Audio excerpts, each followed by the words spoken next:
السلام عليكم ورحمة الله وبركاته. ازيكم عاملين ايه؟ يا رب تكونوا بخير. معاكم كريم الشيخ. كل واحد فينا قبل الامتحانات مباشرة بيجيله حالة من التوتر والخوف الشديد قوي، بتحس كده ان انت مش عايز تدخل الامتحان خالص، وكل ما تفكر في الامتحانات بطنك توجعك وتفضل رايح جاي على الحمام من التوتر، بالذات كده لما تيجي تقيم نفسك وتقول انا هجيب امتحانات السنوات السابقة واحل امتحان منهم كده اشوف نفسي، اشوف هغلط كام غلطة، هقفل الامتحان. انت ما فاضلش غير اسبوعين على الامتحان، فانت بقى بتحل.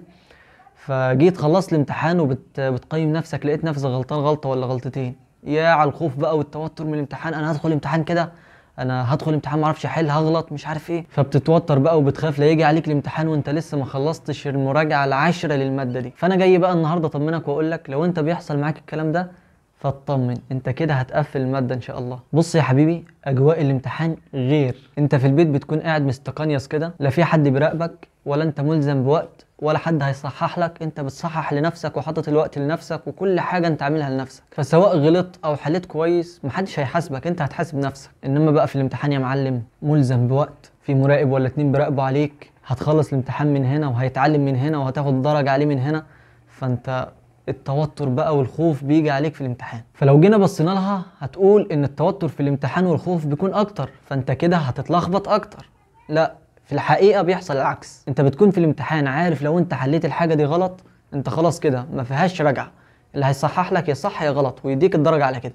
فانت بتعصر دماغك وما بتحلش الحاجة كده وخلاص، لا، انت بتجيب اخرك في الحاجة دي علشان تجيب الحل الانسب والاجابة النموذجية للسؤال ده. لكن وانت قاعد في البيت الاجابة اللي هتيجي في دماغك هتكتبها.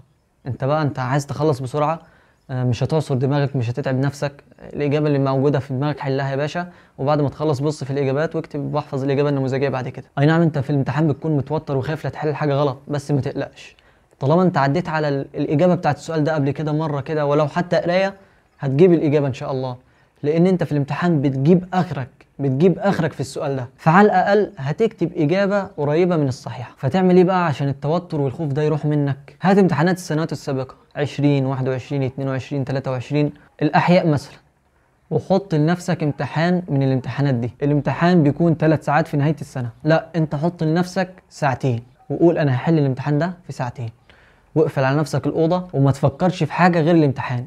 اعمل نفسك كده انت في أجواء امتحان، حل يا باشا وشوف هتخلص الامتحان في قد ايه، وبعد ما تخلص افتح نموذج الإجابة وابدأ صحح لنفسك. ومهما تغلط ما تزعلش، الحاجة اللي انت هتغلط فيها افتح يا باشا كتاب الشرح بص عليها، طالما بصيت عليها وحفظتها تاني مش هتنساها ابدا طول ما انت لسه ما دخلتش الامتحان. فان انت تغلط في الحل دي حاجه حلوه ليك علشان تشوف انت ضعيف في ايه فتراجع عليه وتمكنه من تاني. خلصت الامتحان ده اجيب الامتحان التاني احط مثلا ساعه ونص بدل الساعتين. انا حليت في الامتحان الاول الساعتين، غلطت غلطتين 3 4 10 غلطات في الساعتين، ابدا بقى ان انت ايه، ضيق الوقت، حط ساعه ونص، حل في الساعه ونص دي، وبرضه اللي تغلط فيه افتح كتاب الشرح وراجع على السؤال ده. بعد الساعه ونص حط لنفسك ساعه واحده وشوف نفسك هتعمل ايه في الساعه دي، هتخلص الامتحان كله ولا هتخلص نصه ولا هتخلص قد ايه فيه. فطول ما انت بتضيق في الوقت بس كون في اجواء الامتحان، يعني الزم نفسك بوقت كده وتايمر تحطه قدامك، الوقت خلص خلاص سيب الورقه، مش خلاص بقى والنبي يا استاذ سيبني شويه، لا،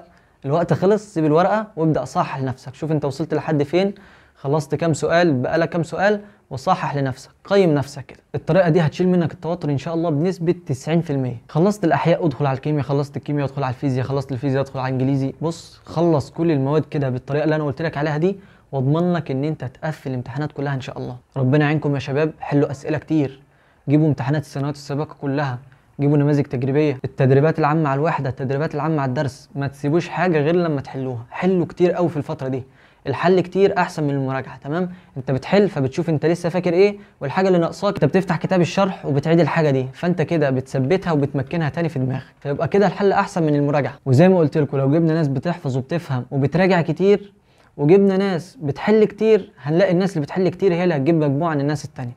ليه؟ لان هو متعود على الامتحان هيكون ازاي، متعود على اجواء الامتحان، فهو هيكون افضل من التانيين، لان التانيين هم يا دوب حافظوا خلاص فمش عارف الامتحان هيجيله ازاي. فحلوا كتير، ما تبطلوش حل، واللي يقف معاك جيبه كده على السريع وراجعوا بسرعه بسرعه بسرعه من كتاب الشرح عشان ما تنسوش تاني. يلا موفقين ومعانين ببركه الصلاه على سيدنا النبي صلى الله عليه وسلم. صلوا، اقرأوا قرآن، ارضوا ربنا، بر ابوكم وامكم، وان شاء الله ربنا هيكرمكم وهيعوضكم بالكليه اللي انتم محتاجينها. يلا السلام عليكم ورحمه الله وبركاته.